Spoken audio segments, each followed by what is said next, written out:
Escribe en los comentarios desde qué país nos ves. No olvides suscribirte y darle like al video.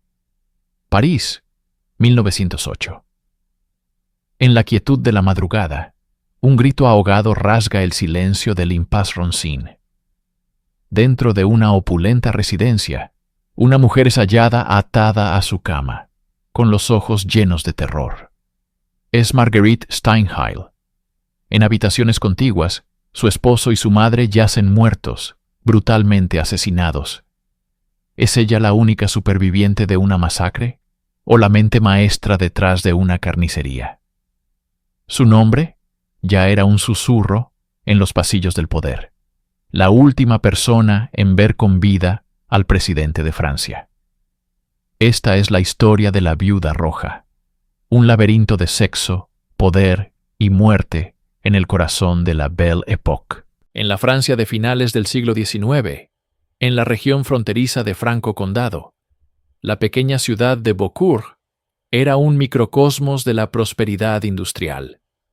Aquí, entre el zumbido de la maquinaria y la riqueza generada por la manufactura de relojes y máquinas de escribir, nació en 1869 Marguerite Jean Japy.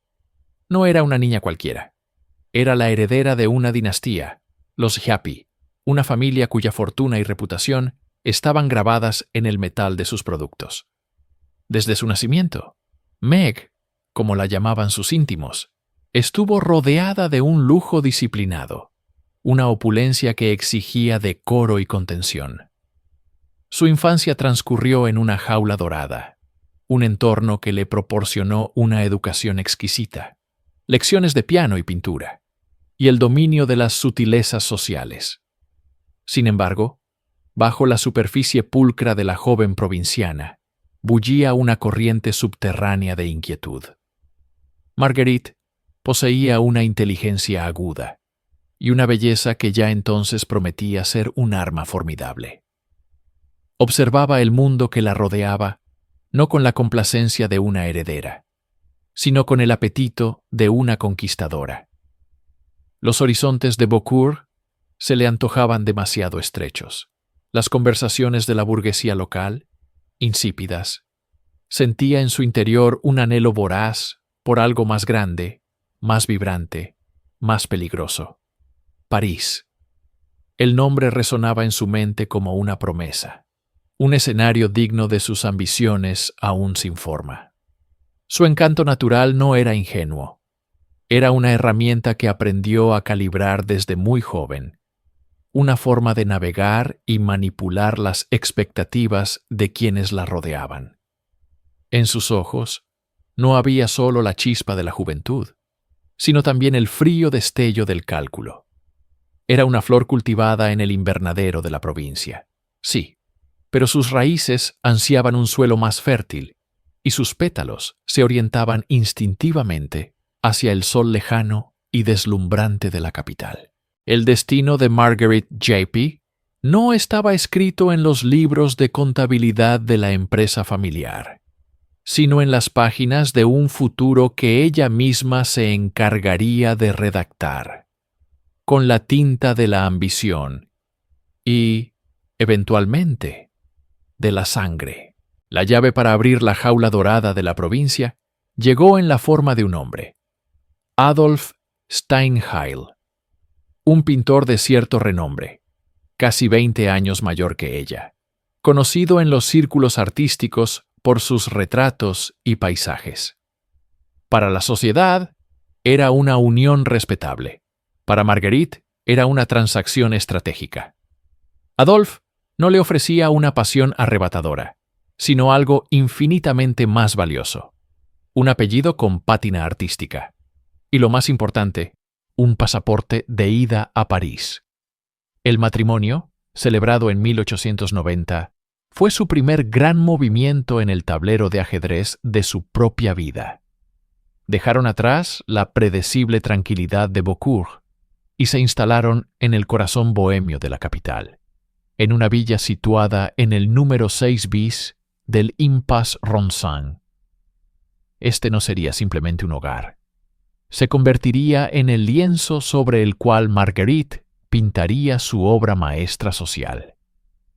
Mientras Adolphe se afanaba en su estudio, capturando la luz en sus telas, Marguerite se dedicaba a un arte mucho más complejo: la construcción de sí misma. Se despojó rápidamente de cualquier vestigio de su origen provinciano, adoptando la moda, los modales y el cinismo elegante de la parisina consumada. Comprendió que el modesto talento de su marido no era un fin, sino un medio. El estudio de Adolphe era la excusa perfecta, el escenario ideal para atraer a la élite de la ciudad. Su ambición era el pigmento invisible con el que teñía cada conversación, cada gesto, cada sonrisa. No buscaba simplemente ser aceptada, buscaba dominar. El Impasse Ronsin, con su aire de creatividad y discreción, era la base de operaciones perfecta. Allí, la joven Madame Steinheil comenzó a cultivar sus primeras conexiones, observando, aprendiendo y evaluando a cada invitado. Cada apretón de manos era una evaluación, cada cumplido una inversión. Su matrimonio no era una unión de almas, sino una sociedad de conveniencia en la que ella era, sin duda, la socia principal, la arquitecta de un ascenso que apenas comenzaba a tomar forma. El hogar de los Steinheil en el Impasse Ronsin no tardó en transformarse. Dejó de ser la residencia de un pintor para convertirse en uno de los salones más codiciados de París durante la Belle Époque. Este no era un logro de Adolphe, cuya presencia se volvía cada vez más ornamental, sino la obra exclusiva de Marguerite. Con una habilidad innata para la intriga y una seducción intelectual irresistible, convirtió su sala de estar en un nexo de poder, arte y política. Los martes por la tarde, la élite de Francia peregrinaba a su puerta. Políticos influyentes susurraban secretos de Estado en un rincón, mientras que en otro, escritores de la talla de Émile Zola o Anatole France debatían sobre el futuro de la literatura. Compositores como Massenet se sentaban al piano, y diplomáticos de alto rango buscaban su consejo o simplemente el placer de su compañía. Marguerite era la directora de esta orquesta de egos y ambiciones. No era una anfitriona pasiva, era una participante activa, una catalizadora.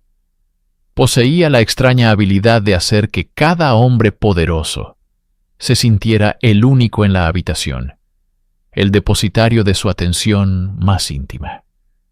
Escuchaba con una intensidad que desarmaba, ofrecía opiniones que denotaban una inteligencia formidable, y flirteaba con una sutileza que prometía todo sin conceder nada. Su salón se convirtió en una red finamente tejida, donde los hilos de la influencia se cruzaban y se anudaban. Ella era la araña en el centro, sensible a la más mínima vibración, consciente de cada secreto compartido, de cada favor pedido, de cada debilidad expuesta. Coleccionaba información como otros coleccionaban arte. Entendía que el verdadero poder no residía en el dinero, que ya poseía por cuna, ni en el arte, que era el dominio de su marido, sino en el control del flujo de información y en la capacidad de conectar o desconectar a las personas adecuadas en el momento preciso. El Impasse Ronsin era su reino, y en él, Marguerite Steinheil no era simplemente una musa, era la reina. Para una mujer con la insaciable ambición de Marguerite Steinheil, ni el salón más brillante de París era suficiente. Su mirada estaba puesta en el premio definitivo, el epicentro del poder francés, el Palacio del Elíseo. El ocupante de aquel palacio era Félix Faure, presidente de la República, un hombre de orígenes humildes que había ascendido a la cima, conocido por su vanidad, su amor por el protocolo y, sobre todo, por su debilidad por las mujeres hermosas e inteligentes. Era el objetivo perfecto. El encuentro no fue fruto del azar. Fue una operación cuidadosamente orquestada. A través de su red de contactos, Marguerite se aseguró de que su nombre y su reputación llegaran a oídos del presidente. Hizo que un conocido mutuo, un oficial de alto rango que frecuentaba su salón, le hablara al presidente de una mujer extraordinaria, una anfitriona brillante, cuya belleza solo era superada por su ingenio. La curiosidad de Faure se encendió. La presentación formal se arregló con la precisión de una maniobra militar. Cuando finalmente se encontraron, la conexión fue instantánea y eléctrica. Marguerite no desplegó un encanto obvio, sino una fascinación calculada. Habló con él de política, de arte, de los asuntos de Estado, demostrando una comprensión que lo asombró y lo sedujo a partes iguales. Para Faure, acostumbrado a las lisonjas vacías, Marguerite era un estimulante desafío intelectual, envuelto en una belleza deslumbrante. En poco tiempo, la relación trascendió los salones. Marguerite se convirtió en la confidente del presidente y, finalmente, en su amante. Sus visitas al Elíseo se hicieron frecuentes, siempre bajo el manto del más absoluto secreto. Para ella, esto no era amor, era la culminación de su ascenso. Estaba en el corazón mismo del poder, compartiendo la cama y los secretos del hombre que gobernaba Francia. Era un juego de alto riesgo, una danza peligrosa en los pasillos del poder. Cada caricia era una ganancia de influencia, cada secreto compartido un arma potencial. Marguerite había recibido el abrazo de la República, pero en ese abrazo, tan prestigioso como asfixiante, se sembraban ya las semillas de la catástrofe que estaba por venir. El 16 de febrero de 1899, el corazón de la República Francesa dejó de latir en una de las estancias más privadas y opulentas del Palacio del Elíseo. El Salón Azul, normalmente un lugar de diplomacia y poder, se convirtió en el escenario de un escándalo que marcaría a una nación y cimentaría la leyenda de Marguerite Steinheil. Esa tarde, el presidente Félix Faure, un hombre de 68 años conocido tanto por su astucia política como por su debilidad por los placeres de la vida, había convocado a Marguerite para una de sus citas privadas. Lo que sucedió exactamente en esas horas sigue siendo un torbellino de conjeturas y susurros. Lo único cierto es que, en un momento de intimidad, el presidente sufrió una apoplejía masiva. Los sirvientes, alertados por un pánico indescriptible, irrumpieron en la habitación para encontrar una escena de caos. El presidente de Francia yacía inconsciente, con la ropa en desorden, y a su lado, una Marguerite descompuesta y en estado de shock. El pánico se apoderó del palacio. El protocolo se hizo añicos. La prioridad no era solo salvar al presidente, sino también salvar las apariencias. Marguerite fue sacada a toda prisa por una puerta trasera. Su presencia, un secreto a voces que no podía ser contenido. Mientras los médicos luchaban en vano por reanimar a Faure, la noticia se filtraba a las calles de París. La causa oficial de la muerte fue una hemorragia cerebral, pero nadie se creyó esa versión aséptica. Los enemigos políticos de Faure y la prensa sensacionalista tejieron una narrativa mucho más lasciva. Se decía que el presidente había muerto en pleno acto de amor, un final indigno que sus adversarios explotaron sin piedad. Marguerite, la última persona que lo vio con vida, se convirtió instantáneamente en el epicentro del escándalo. No era solo una amante, era la mujer en cuyos brazos había expirado el líder de la nación. Este evento no la destruyó, la transformó. De ser una figura secundaria en los salones, pasó a ser una leyenda viviente, una femme fatale envuelta en un misterio de Estado. La muerte en el Salón Azul fue su bautismo de fuego en el mundo de la infamia pública, un prólogo oscuro para la tragedia que aún estaba por llegar. Tras la muerte del presidente Faure, un apodo venenoso comenzó a adherirse a Marguerite como una segunda piel. La pompe funèbre, la bomba fúnebre, un juego de palabras macabro que aludía tanto a su supuesta participación en la muerte del presidente como a su insaciable apetito sexual. Para la alta sociedad parisina, Marguerite se convirtió en un paria fascinante. Las mismas puertas que antes se abrían con facilidad, ahora se cerraban con un portazo silencioso. Pero detrás de ellas, su nombre se pronunciaba en cada conversación, en cada susurro malicioso. Se había convertido en la encarnación del escándalo. Una mujer cuya reputación estaba tan manchada que su mera presencia podía contaminar. Sin embargo, esta notoriedad tenía un doble filo. Si bien fue condenada al ostracismo por los círculos más conservadores, también se volvió irresistiblemente atractiva para otros. Era una fuente de información, un nexo con los secretos más oscuros del poder. Políticos, artistas y aristócratas con menos escrúpulos la buscaban, no por su encanto, sino por el aura de peligro y conocimiento prohibido que la rodeaba. Su esposo, Adolf Steinheil, se vio atrapado en esta tormenta. Humillado públicamente, su carrera como pintor quedó eclipsada por la infamia de su esposa. ¿Cómo reaccionó? Las fuentes son contradictorias. Algunos sugieren que estaba al tanto de las infidelidades de Marguerite y las toleraba por el acceso y los encargos que le proporcionaban. Otros pintan el retrato de un hombre roto, un artista sensible cuya voluntad fue aplastada por la ambición de su esposa. Lo cierto es que la dinámica de su matrimonio cambió para siempre. La casa del Impasse Ronsin se convirtió en un lugar de tensión palpable, un hogar financiado por secretos y resentimientos.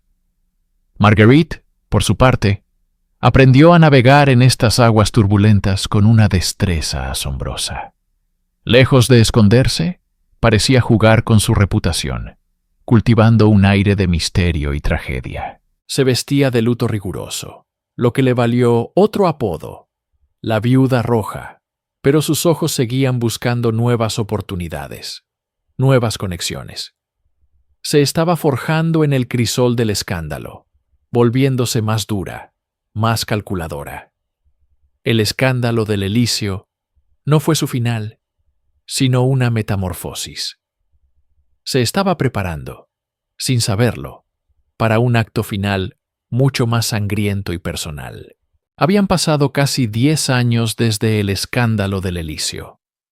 La primavera de 1908 encontró a París en plena efervescencia de la Belle Époque, una era de optimismo y progreso artístico. En el tranquilo y apartado Impasse Ronsin, en el número 6 bis, la vida de los Steinheil parecía haber encontrado un ritmo de normalidad forzada.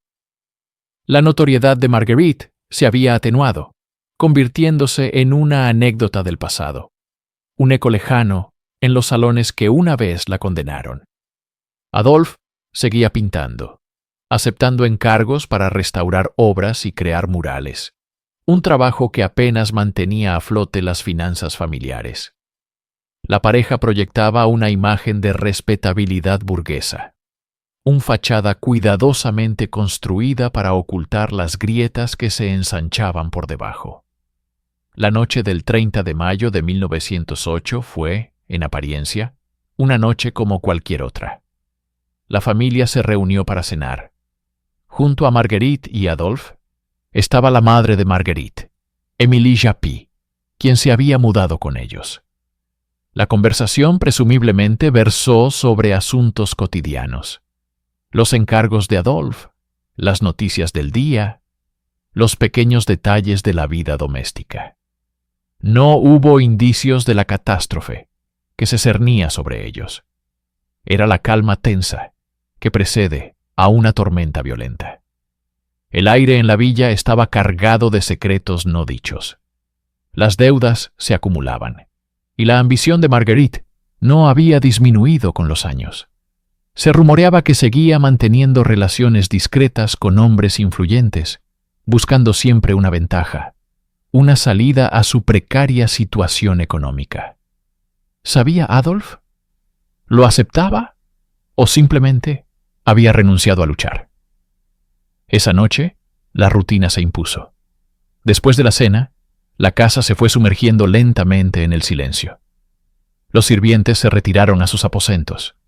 Adolf se fue a su estudio a trabajar hasta tarde, como era su costumbre. Madame Japy se retiró a su habitación.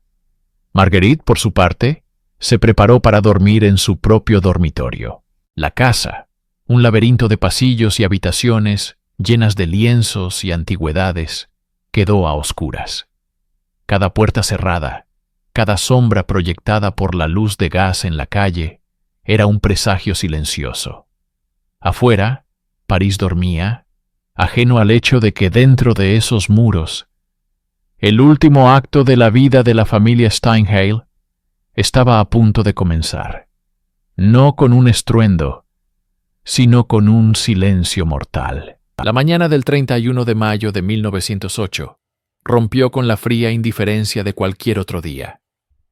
Rémy Couillard, el ayuda de cámara de Adolphe Steinheil, llegó a la villa del Impasse Ronsin a su hora habitual, poco después de las 6. Pero esa mañana, algo estaba terriblemente mal. Un silencio antinatural envolvía la casa, un silencio pesado y denso que se sentía como un sudario. La puerta principal estaba cerrada con llave desde dentro. Couillard llamó, primero con suavidad, luego con una urgencia creciente. No hubo respuesta. Preocupado, rodeó la casa buscando otra entrada, pero todo estaba asegurado. La inquietud se transformó en alarma. Junto con otros sirvientes que iban llegando, tomaron la decisión de forzar la entrada. El sonido de la madera astillándose al ceder la cerradura fue el primer acorde de una sinfonía de horror.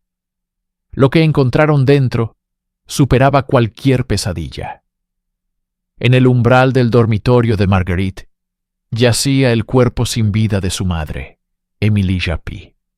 Había sido estrangulada con un cordón. El pánico se apoderó de ellos mientras avanzaban por la casa en penumbra. En el dormitorio de Adolphe, la escena era aún más espantosa. El pintor yacía en su cama, muerto. Una fina estola de algodón estaba anudada con fuerza alrededor de su cuello. Sus ojos, abiertos, miraban al vacío con una expresión de sorpresa y terror. La casa había sido convertida en una tumba. Pero, ¿dónde estaba Marguerite? La buscaron frenéticamente, temiendo encontrar un tercer cadáver. Finalmente, la hallaron en su propia cama. Estaba viva. Apenas. Se encontraba atada de pies y manos a los postes de la cama con cuerdas toscas. Una mordaza le cubría la boca, ahogando sus gemidos. Al ser liberada, su cuerpo temblaba incontrolablemente. Entre sollozos histéricos, balbuceó una historia aterradora. Habló de 4 intrusos, 3 hombres y una mujer, vestidos de negro, que habían irrumpido en la casa durante la noche. Dijo que la habían atado y amordazado mientras buscaban dinero y unos misteriosos documentos secretos. Cuando la policía llegó, se encontraron con un escenario de carnicería y una única superviviente traumatizada. Marguerite Steinheil, la mujer del escándalo del Elíseo, era ahora la víctima trágica de un brutal doble asesinato. Su relato era la única pista que tenían. Pero mientras los detectives observaban la escena, las cuerdas, los cuerpos y los ojos aterrorizados de Marguerite, una primera y diminuta semilla de duda comenzó a germinar en la mente del inspector a cargo. Algo en esa historia, en esa perfecta escena de victimización, no encajaba. La mañana del 31 de mayo de 1908, el Impasse Ronsin, un callejón sin salida normalmente tranquilo en el corazón de París, fue desgarrado por un grito. No era un sonido de alegría ni de sorpresa, sino el eco puro del horror. Provenía de la villa de los Steinheil, un hogar que hasta ese momento representaba la respetabilidad burguesa. Cuando la policía llegó, alertada por los sirvientes, cruzaron un umbral hacia una escena de violencia fría y metódica. En el dormitorio principal yacía el cuerpo sin vida de Adolf Steinheil. El pintor, conocido por sus conexiones políticas y su arte académico, había sido asesinado de una manera particularmente brutal y extraña. Una ligadura rodeaba su cuello, pero la causa de la muerte era más siniestra. Le habían introducido algodón profundamente en la garganta, asfixiándolo lentamente. No había señales de una lucha desesperada. La habitación estaba en un orden inquietante, como si la muerte hubiera llegado como un invitado silencioso y deliberado. El misterio se profundizó cuando los agentes se dirigieron a la habitación de la madre de Marguerite, Émilie Japy. Allí, en su propia cama, encontraron su cuerpo. También había sido estrangulada, pero la escena era diferente, con un aire de mayor urgencia, o quizás de menor premeditación. 2 miembros de la familia, muertos en sus camas, en una casa cerrada desde dentro. No había ventanas rotas ni puertas forzadas. El motivo inmediato parecía ser un robo. Pero, ¿qué ladrón actuaría con tal precisión y crueldad, asegurándose de silenciar a sus víctimas de formas tan personales y distintas? La pregunta más apremiante, sin embargo, era otra. ¿Dónde estaba Marguerite? Los sirvientes la habían escuchado gemir débilmente desde su habitación. Al forzar la puerta, la encontraron atada a su cama, con una mordaza en la boca, viva. Era la única superviviente, la única testigo de la carnicería que había reclamado a su esposo y a su madre. En ese instante, Marguerite Steinheil se convirtió en el epicentro de un enigma que paralizaría a Francia. Una figura trágica encontrada en medio de un santuario familiar convertido en tumba. Una vez liberada de sus ataduras, con los ojos llenos de lágrimas y un temblor que sacudía todo su cuerpo, Marguerite Steinheil se convirtió en la única fuente de luz en la oscuridad del Impasse Ronsin. Los investigadores, liderados por el inspector Juin de la Sûreté, se congregaron a su alrededor, ansiosos por escuchar el relato que podría resolver el doble asesinato. Y Marguerite no los decepcionó. Con una voz rota pero lúcida, tejió una historia que era a la vez aterradora y sensacional. Contó que se había despertado en mitad de la noche para encontrarse con una pesadilla hecha realidad. 4 figuras imponentes estaban de pie en su habitación. 3 hombres y una mujer, todos vestidos con largas túnicas negras que ocultaban sus rostros en la penumbra. Parecían, según sus palabras, espectros de una orden secreta. No buscaban dinero corriente. Su propósito era mucho más siniestro. Exigían documentos, papeles secretos que, según ellos, pertenecían a su difunto amante, el presidente Félix Faure. Marguerite, indefensa, fue amordazada y atada a su cama. Desde su prisión de cuerdas, escuchó con impotencia cómo los intrusos se dirigían a la habitación de su esposo. Oyó los sonidos ahogados de una breve lucha, seguidos de un silencio mortal. Luego, el terror se intensificó al escuchar sus pasos dirigiéndose a la habitación de su madre. De nuevo, ruidos sordos, y finalmente la nada. Los asaltantes regresaron a su habitación, registrando frenéticamente sus pertenencias, llevándose algunas joyas y dinero como si fuera una ocurrencia tardía. Murmuraban sobre un documento rojo, una perla negra y otros secretos de Estado. Abrumada por el horror, Marguerite afirmó haberse desmayado, despertando solo horas después con los primeros rayos de sol y los sonidos de los sirvientes. Su relato era perfecto. La posicionaba como una heroína trágica, una víctima inocente atrapada en una peligrosa conspiración política que se remontaba a las más altas esferas del poder. En ese momento, para la policía y para una prensa ávida de escándalos, Marguerite no era una sospechosa. Era la viuda trágica del Impasse Ronsin, la única superviviente de una noche de indecible terror. En los primeros días, la historia de Marguerite fue el Evangelio. Francia lloró con ella, se indignó por ella. Pero la simpatía es efímera, y la evidencia física es obstinada. Mientras los periodistas escribían odas a su valentía, los forenses y detectives de la Sûreté examinaban la escena del crimen con un escepticismo creciente. Y la narrativa de la víctima perfecta comenzó a desmoronarse, pieza por pieza. La primera grieta apareció en las cuerdas que la sujetaban. Los nudos, examinados por expertos, eran notablemente flojos, casi performativos. Un detective comentó en voz baja que una colegiala podría haberse liberado. No mostraban la tensión ni la pericia de unos secuestradores violentos. Parecían más un accesorio de teatro que un instrumento de contención real.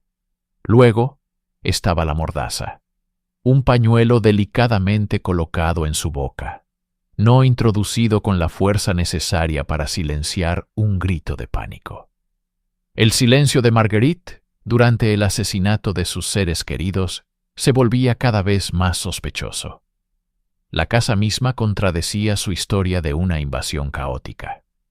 Aparte de las habitaciones de los muertos, la villa estaba inmaculada. No había señales de entrada forzada, ni muebles volcados, ni el desorden que cabría esperar de 4 intrusos registrando una propiedad en busca de documentos secretos.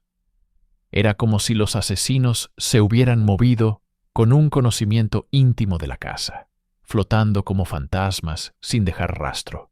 Una improbabilidad que rozaba lo imposible. La descripción de los asaltantes, figuras espectrales con túnicas negras, sonaba más a una novela gótica de Eugène Sue que a un crimen parisino real. ¿Por qué unos conspiradores políticos se vestirían de una manera tan llamativa y melodramática? Y la pregunta más lógica y persistente: ¿por qué dejarían con vida al único testigo que podía describirlos? La historia de Marguerite, tan cautivadora en su dramatismo, carecía de lógica interna. Cada detalle examinado por la policía abría una nueva fisura en su fachada de víctima. Lentamente, la mirada de los investigadores cambió. Ya no veían a una mujer traumatizada, sino a la pieza central de un rompecabezas que no encajaba. La heroína trágica se estaba convirtiendo, ante sus ojos, en la principal sospechosa. El doble asesinato del Impasse Ronsin no fue simplemente una noticia. Fue una detonación en el corazón de la Belle Époque. En una era donde el periódico era el principal motor de la opinión pública, el caso Steinheil se convirtió en una obsesión nacional. Diarios como Le Petit Parisien y Le Matin no solo informaban, sino que dirigían la narrativa, compitiendo ferozmente por exclusivas, rumores y entrevistas. Cada mañana, París se despertaba para devorar el último capítulo de este drama real. Las portadas estaban adornadas con grabados sensacionalistas, ilustraciones de Marguerite atada a su cama, retratos sombríos de los intrusos fantasmales, planos detallados de la villa. El público no era un mero espectador. Se convirtió en un jurado masivo que juzgaba el caso en cafés y salones. Esta frenética atención mediática, ejerció una presión insoportable sobre la Sûreté. La mención del presidente Félix Faure en el primer relato de Marguerite había politizado el crimen instantáneamente. No era solo un asunto para la policía, sino una potencial crisis de Estado. Viejos enemigos del gobierno, monárquicos y anarquistas por igual, utilizaron el caso para sembrar la desconfianza en la República, sugiriendo que el asesinato era una purga de secretos incómodos. El inspector Juin y su equipo se encontraron atrapados en un fuego cruzado. Por un lado, tenían a una testigo cuya historia se desintegraba bajo el escrutinio. Por otro, tenían a sus superiores políticos exigiendo una resolución rápida y, sobre todo, discreta, que no salpicara más al Elíseo. La prensa, sin embargo, no quería discreción. A medida que las dudas sobre Marguerite crecían, los titulares cambiaron su tono. La viuda trágica se transformó en la enigmática Madame Steinheil y finalmente en la sirène de l'Impasse. Cada contradicción descubierta por la policía era filtrada y analizada en las columnas de los periódicos al día siguiente, convirtiendo la investigación en un espectáculo público. Juin no solo tenía que interrogar a una mujer de una astucia formidable, sino que también tenía que hacerlo bajo la mirada de millones de personas. Cada paso en falso era magnificado. Cada nueva pista era debatida por toda la nación. La investigación ya no era un proceso metódico. Era una carrera contra el tiempo y la opinión pública.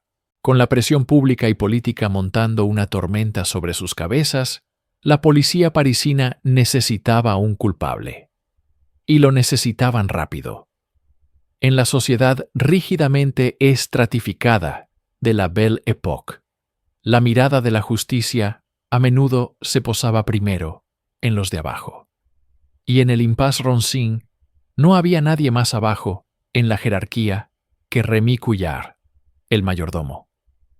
Él fue quien encontró a Marguerite, quien dio la primera alarma. Su testimonio inicial, aunque aparentemente coherente, fue examinado bajo un microscopio de sospecha. ¿Por qué no escuchó nada? ¿Cómo es que los intrusos lo dejaron ileso? Las preguntas se apilaban, cada una teñida por el prejuicio inherente de la época. Un sirviente era por naturaleza sospechoso cuando ocurría un desastre en la casa del amo. Cuillard fue llevado para ser interrogado, no una, sino múltiples veces. Las sesiones se volvieron cada vez más largas, más hostiles. Los investigadores, liderados por el implacable juez de instrucción André, aplicaron una presión psicológica inmensa. Lo acusaron de complicidad, de haber facilitado la entrada a los asesinos a cambio de una parte del botín. Le gritaron, lo privaron de sueño, le hicieron creer que su destino estaba sellado. El mayordomo, un hombre sencillo y leal que había servido a la familia durante años, comenzó a desmoronarse. Sus respuestas se volvieron confusas, sus negaciones desesperadas. Para la policía, esto no era una señal de coacción, sino la grieta en la armadura de un mentiroso. Pero antes de que pudieran extraer una confesión, ya fuera real o forzada, la tragedia golpeó de nuevo. El 25 de mayo de 1908, el cuerpo de Rémy Cuillard fue encontrado colgando de una viga en el bosque de Meudon. Se había suicidado. En su bolsillo, una nota simple y desgarradora. Soy inocente. Su muerte fue una victoria pírrica para la policía. Presentaron el suicidio como una admisión de culpa, un caso cerrado. Pero para muchos, solo profundizó el misterio.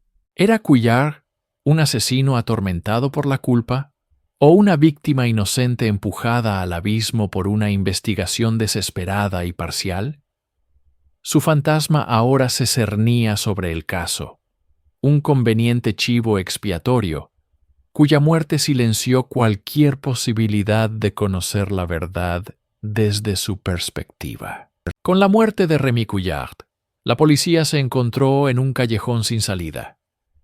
El culpable conveniente ya no podía ser juzgado, y la narrativa oficial de un robo que salió mal comenzaba a parecer insostenible. Toda la atención, entonces, giró de nuevo hacia la única testigo, la enigmática figura en el centro de la tormenta, Marguerite Steinheil. Y fue aquí donde la investigación se transformó de una pesquisa de asesinato a un laberinto de engaños construido por su principal protagonista. Marguerite, recuperándose de su terrible experiencia, comenzó a tejer una red de historias cada vez más complejas y contradictorias. Su relato ya no era el de un simple robo. Ahora hablaba de misteriosos asaltantes con acentos extranjeros, de documentos políticos secretos que buscaban desesperadamente, insinuando una conspiración que llegaba a las más altas esferas del poder. Pero su mentira más extraña y obsesiva fue la de una perla.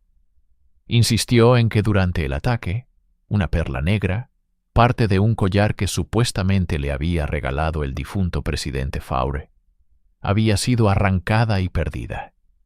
Esta perla perdida se convirtió en un MacGuffin en su propia tragedia.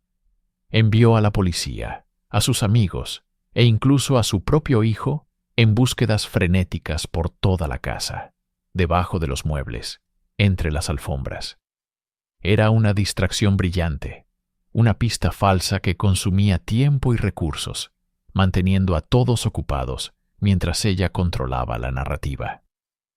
La prensa, inicialmente simpatizante, comenzó a volverse en su contra. Sus constantes cambios de versión le ganaron el apodo de la pompe à mensonges, la bomba de mentiras. Cada pista que proporcionaba conducía a un callejón sin salida. Nombró a un misterioso hombre pelirrojo, luego a un gigante con barba negra. Los sospechosos eran arrestados, interrogados y finalmente liberados, cuando sus coartadas resultaban ser sólidas. La policía se dio cuenta con creciente frustración de que no estaban investigando un crimen, sino que estaban siendo manipulados por una mujer de inteligencia y audacia extraordinarias. La pregunta ya no era simplemente quién mató a Adolf Steinheil y a Emily Happy, sino por qué Marguerite mentía con tanto ahínco. ¿Qué verdad aterradora estaba ocultando detrás de la cortina de humo de una perla perdida y villanos imaginarios? En noviembre de 1909, después de meses de investigación laberíntica, pistas falsas y un frenesí mediático sin precedentes, el telón se alzó para el acto final del drama. El juicio de Marguerite Steinheil. No era simplemente un juicio por asesinato. Era el evento social y judicial de la década, apodado por la prensa el proceso del siglo. El Palais de Justice de París se convirtió en el epicentro del mundo. Desde el amanecer, multitudes se congregaban en las calles, una mezcla de aristócratas, burgueses y gente común, todos desesperados por conseguir un asiento en la sala, o al menos ver pasar a la infame acusada. La sala del tribunal estaba abarrotada hasta el límite. Periodistas de toda Europa y América se codeaban con damas de la alta sociedad vestidas con sus mejores galas, que trataban el juicio como el estreno de una ópera. El aire estaba cargado de una mezcla de perfume caro y una mórbida expectación. En el centro de este circo se encontraban los protagonistas. Por un lado, la acusación, representada por el fiscal Van Cassel, un hombre severo y metódico cuya tarea era demostrar que detrás de la fachada de víctima se escondía una mente maestra, una asesina a sangre fría. Por otro, el legendario abogado defensor, Maître Anthony Aubin, un orador brillante conocido por su capacidad para cautivar a los jurados y encontrar grietas en los casos más sólidos. Y entonces, ella entró. Marguerite Steinheil, vestida de luto riguroso, con un velo que apenas ocultaba su rostro pálido y sus famosos ojos oscuros. Su porte era el de una reina trágica. No parecía una criminal, sino una heroína de una novela de Zola. Mientras caminaba hacia el banquillo de los acusados, un silencio tenso cayó sobre la sala.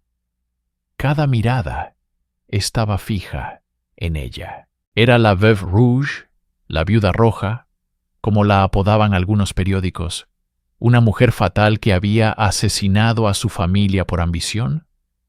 ¿O era una víctima inocente, atrapada en una red de circunstancias y mentiras nacidas del pánico? El juicio no solo decidiría su destino, sino que también expondría los secretos, las hipocresías y las intrigas de la élite parisina.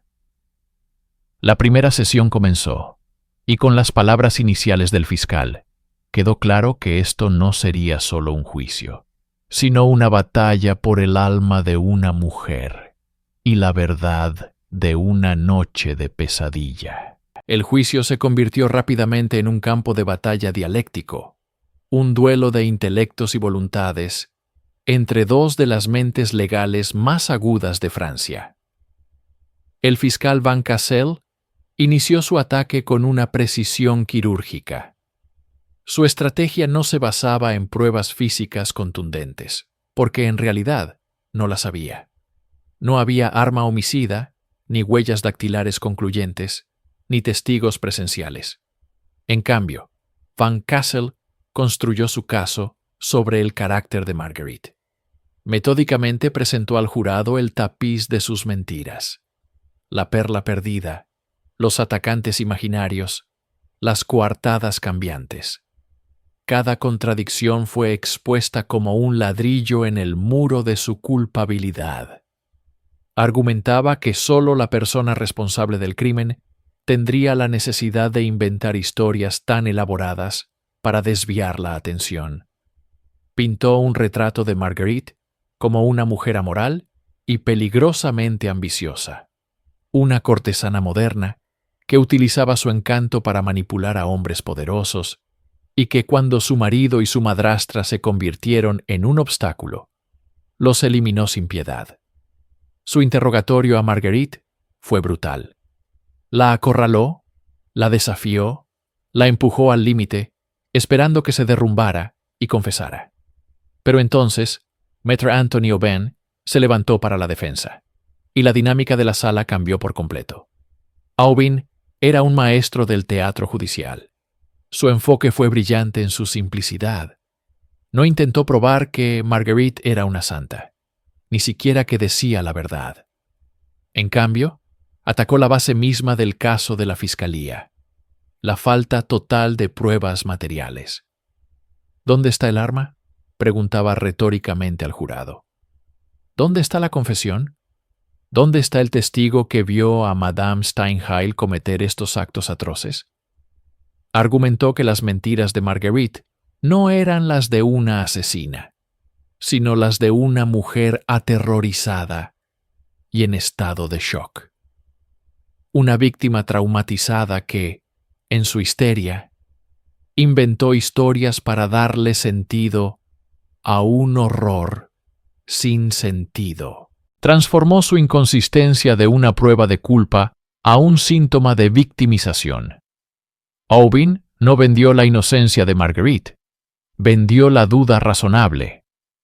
Cada día, el jurado era arrastrado de un lado a otro por estas dos narrativas opuestas, dos retratos irreconciliables de la misma mujer. El duelo de palabras alcanzó su clímax y el destino de Marguerite pendía de un hilo, dependiendo enteramente de cuál de estas dos historias el jurado decidiría creer. El juicio de Marguerite Steinheil no fue un proceso legal, fue el mayor espectáculo de París.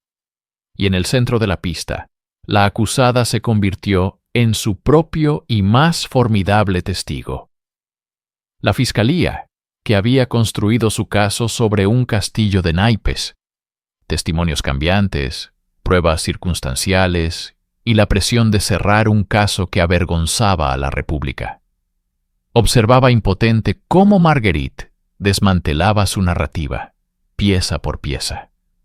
No lo hizo con lógica fría, sino con el arma que mejor dominaba, la emoción pura y teatral. Cada día subía al estrado no como una criminal, sino como una heroína trágica. Sus desmayos, sus sollozos desgarradores, sus gritos de indignación parecían tan genuinos que hipnotizaban al jurado y a la galería. Describía a su esposo y a su madre con una devoción conmovedora, pintando un cuadro de felicidad doméstica, destrozado por una violencia incomprensible. Cuando el fiscal la acorralaba con una inconsistencia, ella no respondía con hechos, sino con una crisis nerviosa que desviaba la atención y generaba simpatía. Se enfrentó a sus acusadores como su propio hijo adoptivo, Alexander Wolf, no con ira, sino con una tristeza maternal, perdonándolo por su traición mientras el jurado la veía como una mártir. El verdadero testigo inesperado no fue una persona, sino la duda misma, sembrada magistralmente por la acusada. Los testigos de la fiscalía se contradecían. El valet, Rémy Couillard, cambiaba su versión bajo la intensa presión del interrogatorio. La famosa perle noire, que supuestamente había sido robada, apareció misteriosamente, invalidando una de las líneas de investigación clave. Cada elemento que debía condenarla se disolvía en un mar de confusión, drama y lágrimas. Marguerite no estaba simplemente defendiendo su inocencia. Estaba reescribiendo la historia en tiempo real, transformando la sala del tribunal en su propio salón, donde una vez más, todos los hombres importantes colgaban de cada una de sus palabras, cautivados y manipulados por la Pompadour republicana. La pregunta ya no era si había cometido los crímenes, sino si alguien podría probar algo en medio del caos que ella misma orquestaba con maestría. El aire en la sala del tribunal era denso, casi irrespirable. Después de semanas de un espectáculo que había mantenido en vilo a toda Francia, los argumentos finales resonaron como el eco de una batalla. El fiscal, Théodore Aubin, hizo un último y desesperado intento de pintar a Marguerite como la encarnación del mal. Una mujer manipuladora, una sirena letal, cuya ambición había dejado un rastro de cadáveres y secretos de Estado. La describió como una actriz consumada, cuyas lágrimas eran tan falsas como sus coartadas, una araña en el centro de una red de intrigas políticas y crímenes pasionales. Su discurso fue potente, pero se basaba más en la caracterización moral que en la evidencia sólida, una admisión tácita de la debilidad de su caso. Por otro lado, la defensa, liderada por el brillante Maître Anthony Aubin, presentó a Marguerite como la víctima definitiva, una mujer atrapada en un mundo de hombres poderosos, utilizada y desechada. Argumentó que el verdadero culpable no estaba en el banquillo de los acusados, sino en las sombras del poder político, y que Marguerite era simplemente un chivo expiatorio conveniente para enterrar escándalos que podrían derribar la República. La retrató como una viuda y una madre afligida, acosada por la policía y juzgada por la prensa antes de tener su día en la corte. El jurado, compuesto exclusivamente por hombres, se retiró a deliberar. Las horas se arrastraron como días. En la sala, el silencio era un grito. Marguerite, pálida y vestida de luto riguroso, esperaba con una calma antinatural, su mirada fija en un punto invisible. Finalmente, el jurado regresó. El presidente del tribunal se aclaró la garganta, y el único sonido fue el crujido del papel en sus manos. Leyó las preguntas y las respuestas del jurado. A la pregunta de si Marguerite Steinheil era culpable del asesinato de su madre, la respuesta fue no. A la pregunta de si era culpable del asesinato de su esposo, la respuesta fue no. Un murmullo recorrió la sala, que se convirtió en un clamor. Marguerite se desplomó, un sollozo ahogado escapando de sus labios. Era libre. Pero el veredicto no trajo claridad, solo más preguntas. ¿Fue absuelta por ser inocente? ¿O porque la verdad era demasiado peligrosa para ser revelada? La justicia no la había encontrado inocente. Simplemente la había declarado inalcanzable. La absolución fue una victoria legal, pero una condena social. Marguerite Steinheil salió del Palacio de Justicia como una mujer libre, pero entró en una prisión sin muros. La misma prensa que había narrado cada detalle de su juicio con fascinación, ahora la marcaba con una letra escarlata invisible. Para muchos parisinos, el veredicto no significaba inocencia, sino un fallo del sistema. Era la mujer que se había salido con la suya. Los salones que una vez la aclamaron, ahora le cerraban sus puertas. Su nombre se convirtió en sinónimo de escándalo y muerte. París, la ciudad que había sido su escenario y su conquista, se volvió un territorio hostil. Cada mirada en la calle era una acusación, cada susurro una condena. Comprendió que la identidad de Madame Steinheil estaba irrevocablemente manchada, asociada para siempre a la tragedia del Impasse Ronsin y a la muerte de un presidente en sus brazos. No había futuro para ella en Francia. Con la misma determinación que la había llevado a la cima de la sociedad y la había salvado de la guillotina, orquestó su último gran acto de reinvención. Se exilió en Londres, un lugar donde su notoriedad era más un murmullo exótico que un grito ensordecedor. Allí, lejos del juicio constante de la sociedad parisina, comenzó a construir una nueva vida.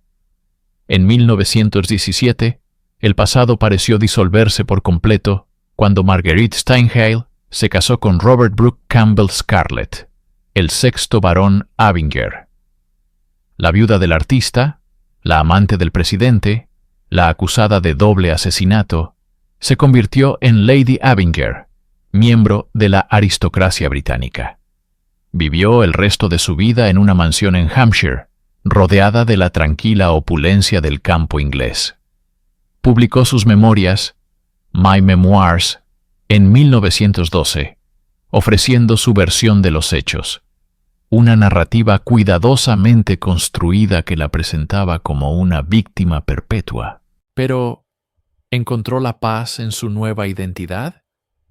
¿O el silencio de la campiña inglesa solo amplificaba los ecos de los gritos en el Impasse Ronsin? Se había cambiado de nombre y de país, pero no podía escapar de su propia memoria. Marguerite Steinheil, Lady Abinger, murió en 1954, a la edad de 85 años, en una residencia de ancianos en Hove, Inglaterra. Se llevó sus secretos a la tumba, dejando tras de sí un misterio tan denso y oscuro como la noche en que todo comenzó. El caso del Impasse Ronsin nunca fue realmente resuelto. La absolución de Marguerite cerró el expediente legal, pero abrió un sinfín de especulaciones que perduran hasta hoy. ¿Quién mató a Adolphe Steinheil y a Émilie Japy? Las teorías son tan numerosas como los personajes en este drama. ¿Fue un simple robo que salió terriblemente mal, como Marguerite afirmó inicialmente? La falta de objetos de valor robados y la naturaleza extraña de las ataduras hacen que esta explicación parezca improbable. ¿Fue obra de sus sirvientes, como ella intentó implicar, en un complot por dinero o por algún oscuro rencor? La falta de pruebas contra ellos desmoronó esa línea de investigación. La teoría más persistente y seductora es la del complot político. estaban los asesinos buscando documentos comprometedores relacionados con el caso Dreyfus, documentos que el presidente Faure podría haberle confiado a su amante. En esta versión, Adolf y Émilie fueron daños colaterales, víctimas de una purga de secretos de Estado. El asesinato se convierte entonces en un acto de espionaje, y Marguerite en una figura central, en una peligrosa partida de ajedrez político. Y luego está la pregunta más inquietante de todas.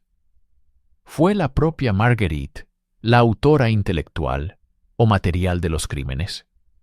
¿Orquestó la muerte de su esposo y su madre para liberarse, para proteger un secreto aún más profundo, o en un ataque de furia psicopática?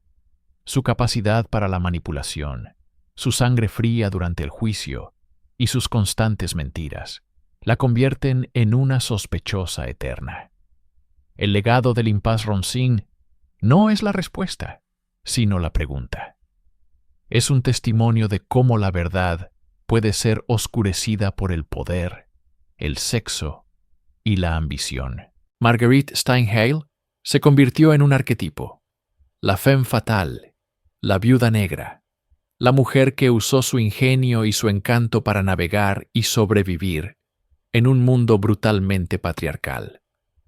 La casa en el impasse Ronsin fue demolida hace mucho tiempo, pero el misterio permanece. Un monumento invisible a dos muertes violentas y a una mujer que, ya sea inocente o culpable, fue, sin duda, inolvidable.